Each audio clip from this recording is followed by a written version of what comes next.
Hey, really quick update to my update. I wanted to let you know that this past week, the battery, the lithium ion battery on my guitar actually expanded. During a concert I was actually playing at Thanksgiving at a resort in Terranea, and I heard a pop through the PA system and I smelled something like burning. Now, I used to be an Apple technician. I worked on repairing both their mobile devices as well as their laptops and desktop computers. So unfortunately, I'm familiar with the problems with rechargeable lithium ion batteries and what probably happened with the guitar. I opened it up once I got home, finished the gig out. Once I got home, I opened it up. If you know these guitars, the lithium ion batteries actually adhered to the back plate. I was easily able to observe. I'll include a photo of the battery pack, but you can see where one side of it has actually begun to expand. This is a safety feature of lithium ion batteries. It's to be able to allow that gas to be able to vent rather than remain in that canister. Lithium ion's usually a viscous material, almost the texture of taffy, and it turns into a solid and a gas when those cells are depleted and no longer functional. And rather than explode, it allows that to vent out. But the device performed as expected. However, I have not even owned this device 3 years yet. I did reach out to Fender, both via email. I called them over the phone. They said that I have to take it into an Apple authorized repair center, a Fender authorized repair center, in order to get this repaired. And luckily I live in California, so there are quite a few of them out here in Southern California. But showing them the photos of this device, right now they're not indicating that they're going to be repairing this for me at all, which, if you know anything about the Fender Acoustasonic series, these devices don't work without batteries. In order to continue to play, I actually recently bought a Player Series Telecaster. I don't think that it's a coincidence on these new guitars that the battery is replaceable. It's a 9-volt. There are a couple of other things that are different between it and the regular American Series Acoustasonic Telecaster, or like the American series of Acoustasonic guitars. I'll cover those in a different video. But before we get to this update, I just wanted to let you know where I'm at with the guitar and where I'm at with the repair process. I'll give updates as I go through this, but I can tell you that if it so happens that I'm unable to get the guitar repaired free of charge, and I'm charged no more than maybe like what it might cost to replace batteries that I might buy over the counter, I'm probably going to be pretty upset, and I'll let y'all know about it. I'll keep you informed and updated. If this has happened to you in the comments, let me know, or happened to you, let me know in the comments below. If this hasn't happened to you, great. I'm really glad. I still love this guitar. I love it so much that I bought a different version. I find it interesting that there are a couple of things that they changed on it. But nonetheless, I'm going to keep you updated as I go along. Here's the update. How's it going, everyone? Keith Rollins, Reverend Doctor here. I'm here with an update on the American Fender Acoustasonic Stratocaster. It's been a while since I've checked in with you about this guitar. I wanted to kind of give you my current thoughts and feelings and impressions. I've owned this guitar 2 years now. I pre-ordered it, and I was among the first to own it when it was released. And I did so on a lark. If you've been watching my channel updates, you know that I have been playing this guitar extensively. To be quite honest, my thoughts are as follows. This is my primary live go-to guitar. Now, I am a looper, a singer-songwriter. I perform birthdays, corporate events, wineries, breweries, farmers markets. I regularly play at the House of Blues Anaheim in their dining room. I'm playing a lot of places where I'm not always certain of the sound situation, and this is the kind of guitar that affords me to be able to work in all sorts of unpredictable sound situations. Not to mention, it's extremely light. I regularly play 3 to 4 hour gigs. And this guitar is so light, it's never a problem for my back. Now, improvements, adjustments, maintenance that I've done on this guitar since its release, I finally went ahead and actually got the string tree installed. You can see that it's on the first, second, third, and fourth strings. Now, I didn't actually ask for the third and fourth strings. I got it done by a place down here in Long Beach, but they went ahead and did it anyway. I wasn't angry. You know, I don't think it's necessary. I really feel that the only string that actually needed it was the first string. It would hop out regularly. I'm a very aggressive strummer. I regularly would have that first string pop out during a song and like pop it back in.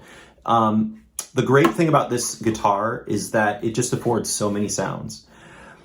Another piece of maintenance that I've had to do is I somewhat regularly have to actually open the back case on the guitar, this panel right here, which isn't hard. It's 6, Phillips head screws, pop it off. But sometimes I have to actually tighten down the pickup because of the body sensor. You can actually hear minor buzzing, and that buzzing translates through the body, and it actually translates not only the pickup buzzing not only translates through this pickup, the single coil, but it actually translates through the under saddle pickup and the transducer. So in almost every situation, it'll actually sound like distortion, when in fact, it's just that pickup needs to be tightened. It's just like any other pickup on any electric guitar there, except rather than the screws being right next to the pickup, it's actually on each side of the pickup itself. So yeah, aside from that, you can see that from an actual wear and tear standpoint, that this thing is almost essentially unblemished, and I am not kind to it. That actually is a little scratch there. I don't regularly clean or maintain this guitar any more than, I'm not like super picky about it. And like the condition of this thing is pretty incredible.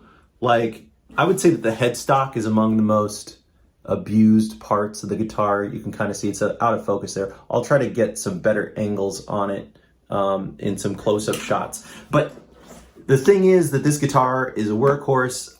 It's so necessary for me to have this guitar. The few times that this guitar wasn't ready, either I forgot to plug it in, which even at playing 3 to 4 hours a gig, I find even if I plug it in a half hour, an hour between each of those sets, I'm good to go. I've only ever had the battery run out on it once.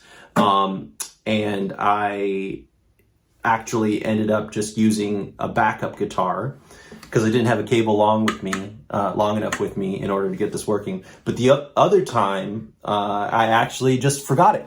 Those are the only 2 times that I haven't used this guitar, and I play between 175 to 200 shows a year. Now, obviously, during the pandemic, I did significantly less shows than that. But all of 2019, I had been playing this since what did it come out, like May? I think it was finally on shelves, April. So with all those number of shows, those are the only 2 times that if I'm playing a gig, have not played this guitar live. And the other times that I played my regular acoustics, there are just so many things that I rely on as a looper on this now. From the electric lead tones that it gets to be able to run through my Headrush looper board, if you're following me on those updates as well. But also, one of the things that's really essential to me is the transducer on this that actually allows me to be able to use the top of the guitar percussively. I actually am using like my fingers across the bridge for bass, as well as like hitting up on the top bout. I can't really do it right now at this angle, in order to create a snare-like sound.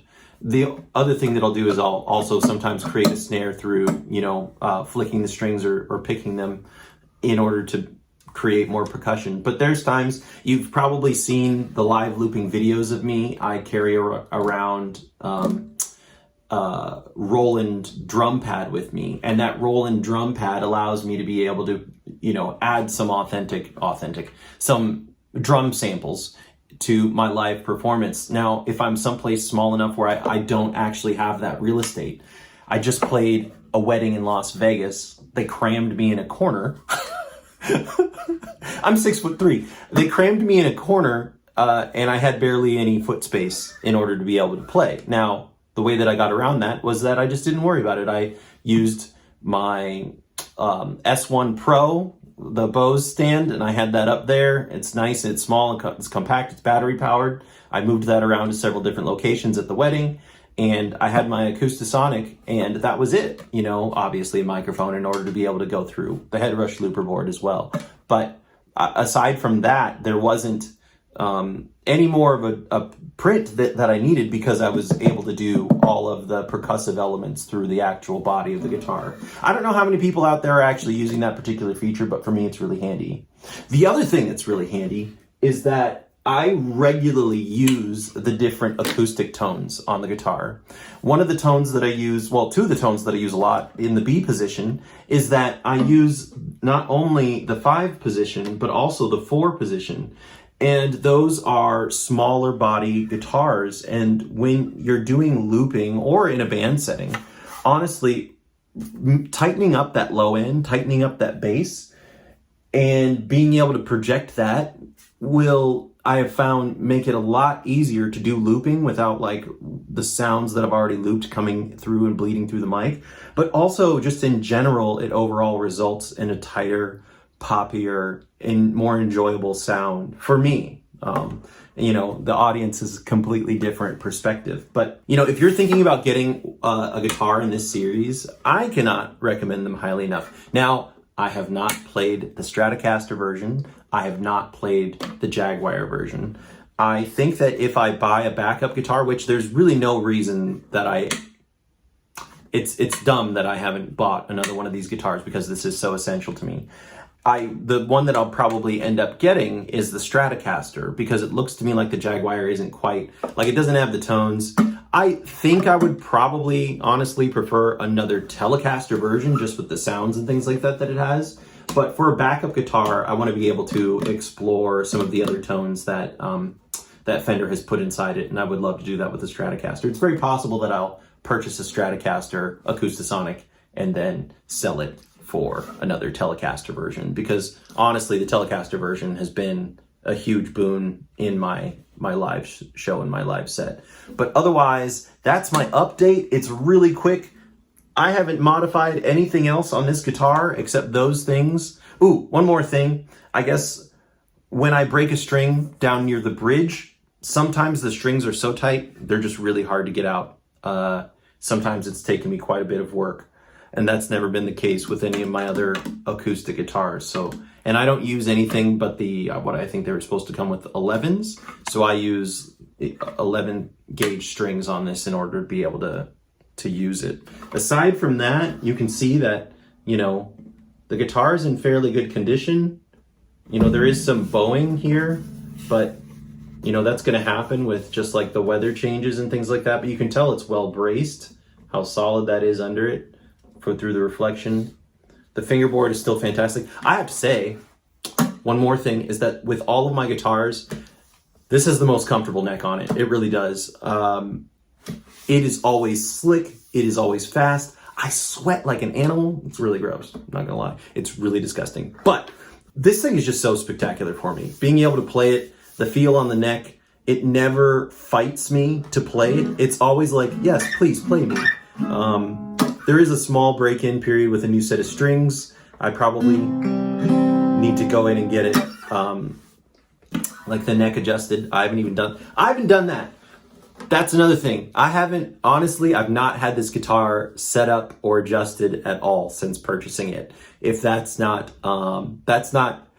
you shouldn't do that. You should be a conscientious guitar owner and should regularly take in your guitar for adjustments. But with the frequency with which I play it, the fact that I haven't had to get this set up again is just incredible. So, and it's still super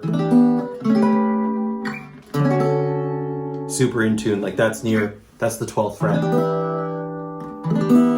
And that's with the open strings. And so, yeah, it's got great intonation all around. It's a really well-built guitar. I know that some people have had issues with theirs, but that's not been the case with me. So anyway, there's my Acoustasonic update. I'll get this with footage. I'll try to do some close-up shots and still photos so that you can see the condition a little bit better. But I still think it's a great product. Let me know in the comments what you think of your Acoustasonic Telecaster. I love being a part of this community. All right. Subscribe, like, favorite. Become a member of my Patreon. Help me do more videos. Peace.